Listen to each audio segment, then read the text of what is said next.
नमस्कार दोस्तों।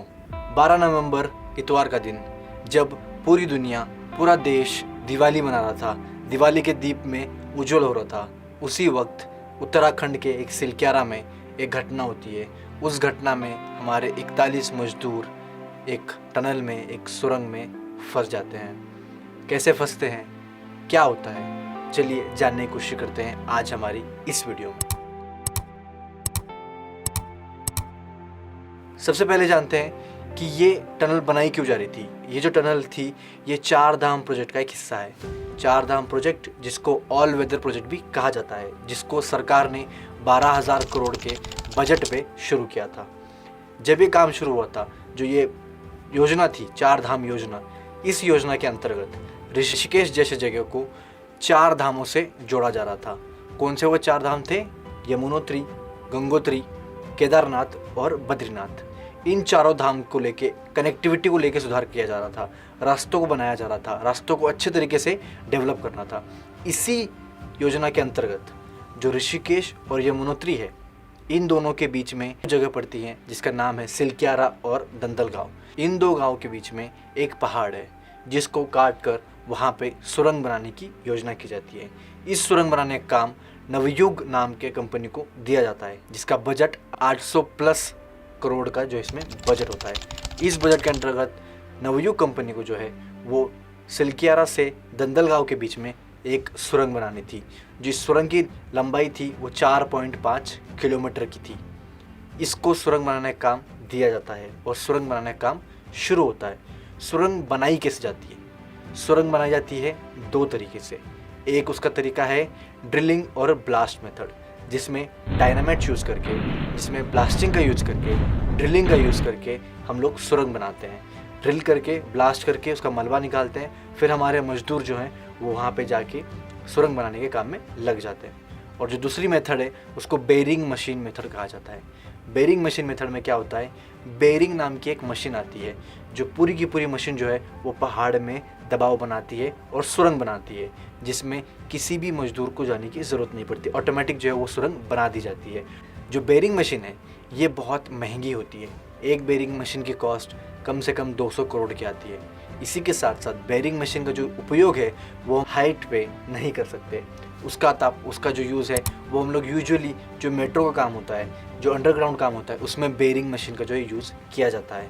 तो जब ये टनल बनाया जा रहा था सिलक्यारा में, इसमें बेशक जो है वो ड्रिलिंग और ब्लास्टिंग मेथड का यूज़ किया जा रहा था।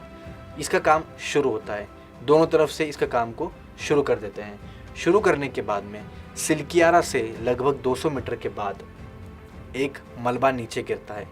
मलबा लगभग सुबह 5 बजे के आसपास गिर जाता है। मलबा गिरने के बाद में जो हमारे मजदूर होते हैं वो फंस जाते हैं। जो मलबा होता है उसकी हाइट 60 मीटर तक जो चौड़ाई थी वो मलबे की गिर जाती है, जिसकी वजह से हमारे 41 मजदूर जो हैं वो अंदर फंस जाते हैं। जैसे ही मलबा नीचे गिरता है तो हमारी सारी रेस्क्यू की टीम वहाँ पे पहुँच जाती है। कई इंटरनेशनल ऑर्गेनाइजेशंस की जो टीम होती है वो भी वहाँ पे बचाव कार्य में लग जाती है। सबसे पहले जो बचाव कार्य किया जाता है वो किया जाता है उनके खाने पीने को लेके, उनके ऑक्सीजन को लेके, उनके हवामान को लेके, ताकि वो लोग जिंदा रहें, उनको कुछ वहाँ पे हानि ना हो। इसके लिए उस मलबे के अंदर जो है वो 6 इंच का पाइप डाला जाता है, जिसके ज़रिए से उनको खाना, ऑक्सीजन, जो भी ज़रूरत चीज़ें हैं, जो मेडिसिन है, वो उनको प्रोवाइड कर ली जाती हैं।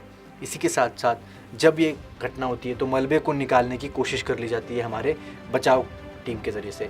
लेकिन जैसे जैसे मलबा हम लोग निकाल रहे थे उतना ही मलबा ऊपर से नीचे गिर रहा। इसके बाद में जब मलबा नहीं निकल रहा होता है, मलबा जितना निकाल रहे हैं उतना ही ऊपर से और गिरता जा रहा है, तो हम लोग यूज़ करते हैं एक अलग मेथड। वो अलग मेथड क्या होती है कि मलबे के बीचों बीच हम लोग एक लंबा 800 mm का पाइप भेजेंगे, जिसमें हम लोग जो है उस पाइप के ज़रिए से मलबे के अंदर एक सुरंग बनाएंगे और जहाँ से हम लोग हमारे मजदूर को वहाँ से बाहर लेके आएंगे। इसका काम शुरू होता है। शुरू होते ही ये काम धीरे धीरे आगे बढ़ता है। इस काम को और तेज़ी से करने के लिए और स्पीडी तरीके से करने के लिए हम लोग ऑगर मशीन का जो है वो यूज़ करते हैं। ऑगर मशीन एक यूएसए की मशीन है जो हॉरिजॉन्टली जो है वो मलबे को चीरते हुए मलबे को पीछे हटाती है और आगे ड्रिल करते जाती है।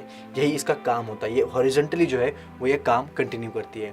इसके मदद से हम लोग जो है वो हमारा 800 mm का पाइप धीरे धीरे आगे ले चलते हैं।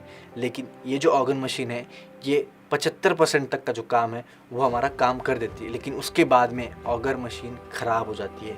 उसके जो ब्लेड होते हैं वो टूट जाते हैं, क्योंकि मलबे में कुछ लोहे का पदार्थ, कुछ स्टील आ जाता है, जिसकी वजह से जो ऑगर मशीन है वो ड्रिल नहीं कर पाती है, वो आगे नहीं बढ़ पाती है, जिसकी वजह से उसके जो ब्लेड्स होते हैं वो टूट जाते हैं और फिर से हमारे हाथ निराशा लगती है।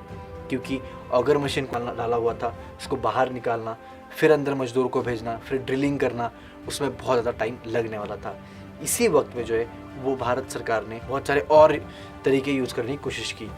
उसमें से एक तरीका क्या था, जैसे हम लोग हॉरिजॉन्टली ड्रिलिंग कर रहे थे, इसी के साथ साथ हम लोग वर्टिकली ड्रिलिंग करना शुरू कर दें। ऊपर से, पहाड़ के ऊपर से जो ड्रिलिंग शुरू करें और वहाँ से एक सुरंग बना के मजदूरों को निकालने की कोशिश की जाए।